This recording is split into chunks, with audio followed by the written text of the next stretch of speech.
The moment I stepped into Kyle's room, the air felt different, charged with something unsaid. I was there to pick up a forgotten backpack, a simple enough task, but I hadn't expected his older sister, Emma, to be lying on his bed, her presence transforming the space into something both foreign and intimate. The scent of his cologne, mixed with the aroma of freshly laundered sheets, wafted through the room. A blend that was both familiar and intoxicating, hitting me as soon as I stepped in. Emma glanced up from her phone, her eyes meeting mine with a languid ease that suggested she wasn't surprised to see me. Her auburn hair cascaded over her shoulder, catching the soft glow from the bedside lamp. She didn't sit up, just propped herself slightly and patted the mattress beside her. "Did you really come just for the bag?" she asked, her voice slow and measured, like she owned the place, like she owned me. "My name is Ethan Brooks. I'm 26, a software developer who spends most of his days behind a computer screen, solving puzzles and writing code. I'm generally a rational guy. Logic is my forte, emotions not so much." But standing there, under Emma's steady gaze, logic seemed to slip away, replaced by something more primal, more confusing. I felt a knot of hesitation and desire tighten in my chest, an emotional cocktail that was both thrilling and terrifying. Emma is 29, Kyle's older sister. She's been a kind of enigmatic presence in our group, popping up occasionally at parties or family gatherings. She works in marketing, I think, though the exact details of her job are as elusive as she is. Her demeanor is confident, almost intimidating, with a sharp wit that can cut through any pretense. The atmosphere around her is always charged, like lightning waiting to strike, and right now I was standing at the epicenter. I hesitated at the threshold, the backpack dangling from my hand, its weight a reminder of my original purpose. But the room felt alive, humming with something unsaid, something forbidden. The silence stretched between us, thick with potential and risk. "I just came for the bag," I managed to say, though my voice betrayed me, cracking slightly under her scrutiny. "Are you sure?" she asked, raising an eyebrow. Her tone was playful yet piercing, as if she could see right through the excuse, down to the truth I was trying to ignore. I took a step inside, the door clicking shut behind me. The room seemed to shrink, the walls closing in with each passing second. Her presence was magnetic, pulling me closer, despite the alarm bells ringing in my head. Kyle had never invited me over when she was home, and now I understood why. There was a line here, one I wasn't sure I should cross, but standing there, the line seemed to blur. Emma shifted slightly, making space on the bed, her eyes never leaving mine. There was something in her gaze, a challenge, a dare. I found myself moving forward, almost against my will, drawn into her orbit. As I sat down, the mattress dipped slightly under my weight, and for a moment, everything else faded away. The world outside ceased to exist. It was just us in this room in this moment. "So, Ethan," she said, her voice cutting through the silence, "what's it like being Kyle's best friend?" I chuckled nervously, trying to focus on the conversation instead of the proximity. "It's interesting. He's a good guy. Keeps me on my toes." She smiled, a slow, knowing smile that seemed to hold a secret. "He's lucky to have you." There was a pause, a beat of silence that felt both comfortable and charged. I could feel the heat radiating from her, the subtle scent of her perfume mixing with the room's aromas. It was intoxicating, and I had to remind myself to breathe. "Why didn't he come back with you?" she asked, her voice softening, the question hanging in the air. "He got caught up with something," I replied, though the specifics eluded me. Kyle had been vague, distracted by his own life as usual. "Convenient," she said, her lips curling slightly at the edges. There was another pause, a heavier silence that seemed to press down on us. I could feel the weight of it, the tension that crackled in the air like static. It was both exhilarating and terrifying, the kind of moment that could change everything. "Do you remember the last time we saw each other?" she asked suddenly, shifting the conversation. Her eyes locked onto mine. I nodded, memories flooding back. The last time had been at a party, a blur of laughter and music, but her presence had been the constant, the anchor in the chaos. We had talked briefly, her words lingering long after the night had ended. "I remember," I said, my voice barely above a whisper. Her gaze softened, a hint of something vulnerable surfacing beneath her confident exterior. It was a side of her I hadn't seen before, and it made my heart skip a beat. "What's on your mind, Ethan?" she asked, her tone gentle, coaxing. I hesitated, the question loaded with implications. There was so much I wanted to say, so much I couldn't. The reality of the situation settled in, the risk of what this could mean, not just for me, but for Kyle, for our friendship. "I don't know," I admitted, the words tumbling out before I could stop them. "Yes, you do," she countered, her voice firm yet kind. I looked away, focusing on a spot on the wall, trying to gather my thoughts. But her presence was overwhelming, her understanding gaze pulling me back. I don't want to mess things up," I finally said, the admission both freeing and terrifying. She reached out, her hand brushing mine, a simple gesture that sent a jolt of electricity through me. "Sometimes you have to take risks," she said softly, her eyes searching mine. The room seemed to hold its breath, waiting for my response. I could feel the weight of the moment, the decision that loomed between us. It was a turning point, a moment that could redefine everything. "I'm scared," I confessed, the vulnerability in my voice surprising even me. Her expression softened, a flicker of understanding passing between us.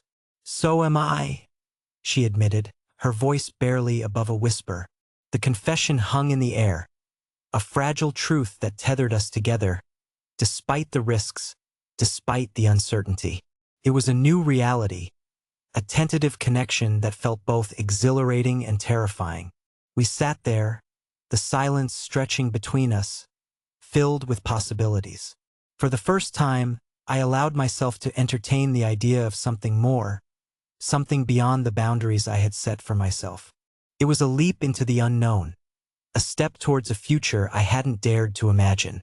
"I should go," I said eventually, the words feeling both right and wrong. She nodded, a small smile playing on her lips. "I understand."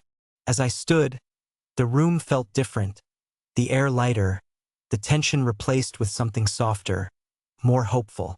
We had crossed a line, but instead of fear, I felt a sense of release, of clarity.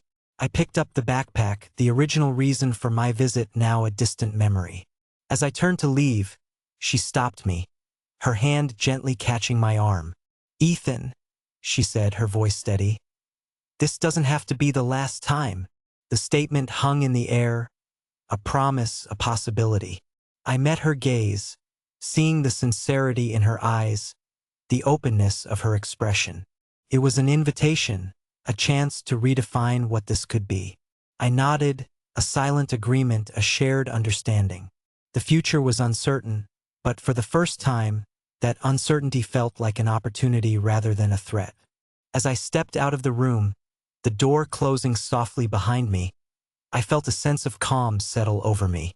The world outside seemed brighter, the night air cool against my skin.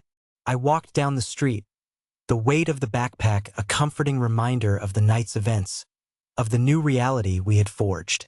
In the quiet of the night, I allowed myself to hope, to imagine a future where this moment wasn't an anomaly, but a beginning. It was a fragile hope, a tentative step into the unknown, but it was enough. And as I walked away, I knew that whatever happened next, we would face it together, with open hearts and open minds. It wasn't perfect, but it was real, and in that truth I found a sense of peace. As I continued my walk home, the city around me seemed to take on a different hue. The streetlights glowed a little brighter, illuminating the path ahead with a warm, welcoming glow. The distant hum of traffic, a familiar backdrop to my thoughts, now seemed to sing a new song, one filled with the promise of new beginnings. I passed by the small coffee shop on the corner, its windows fogged with the warmth of the inside, patrons huddled over steaming mugs, lost in their own worlds. The sight was comforting, a reminder of the simple pleasures that life offered. I made a mental note to bring Emma here one day, to share a quiet moment over coffee, away from the complexity of our intertwined lives. The thought of her brought a smile to my face, a warmth spreading through me that I hadn't felt in a long time. It was surprising how quickly my thoughts had shifted, how easily she had slipped into the spaces of my mind, filling them with possibilities. I realized that I wanted to know more about her, to understand the layers beneath the confident exterior she wore like armor.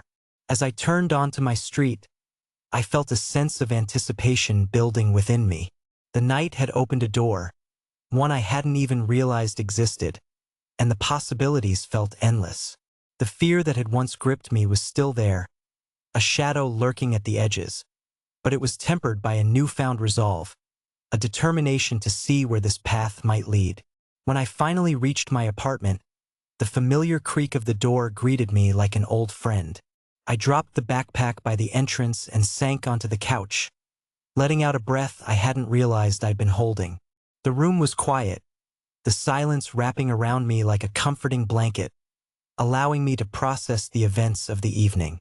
I replayed the conversation with Emma in my mind, her words echoing with a clarity that cut through the fog of uncertainty. There was something about the way she spoke, the way she looked at me, that suggested a depth I hadn't fully appreciated before. Her vulnerability, her honesty, had been disarming, leaving me with a sense of connection that felt both exhilarating and grounding.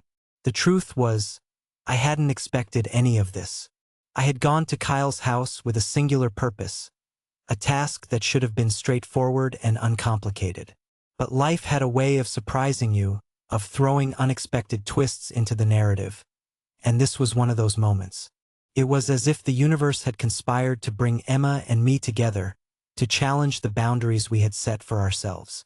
As I lay back on the couch, my eyes drifting to the ceiling, I allowed myself to dream, to imagine a future where this connection could grow, where Emma and I could explore what lay beneath the surface. It was a fragile hope, but it was enough to keep me anchored in the present, to remind me that life was meant to be lived, risks and all. The next morning dawned with a crispness that seemed to echo the clarity I had found the night before. Sunlight streamed through the windows, casting a warm, golden hue across the room, and I felt a sense of renewal, a readiness to embrace whatever lay ahead. I reached for my phone, hesitating for a moment before typing out a message to Emma. The words felt both momentous and simple, a bridge between what had been and what could be. Thanks for last night. Let's do it again soon. I hit send, the message flying into the digital ether, a small step towards the future I hope to build. The response came quicker than I expected. A simple, "I'd like that," that made my heart skip a beat. With a newfound sense of purpose, I got ready for the day, the routine tasks taking on a new significance. As I stepped out into the world, the air felt charged with potential, the possibilities stretching out before me like an open road. In that moment, I realized that life was a series of choices, of steps taken in faith, and that sometimes the most profound changes came from the simplest of decisions. Emma had shown me that, had opened my eyes to the richness of what could be, and I was ready to follow that path, to see where it might lead. As I walked to work, the city bustling around me, I felt a sense of belonging, a connection to the world that was both new and deeply familiar. Emma had sparked something within me, a desire to explore the depths of what it meant to truly connect, to share in the complexities of life with another person. And so, with each step, I moved forward, embracing the unknown with open arms, ready to face whatever came next. It wasn't perfect, but it was real, and in that truth, I found a sense of peace that anchored me in the present, guiding me towards a future filled with possibility.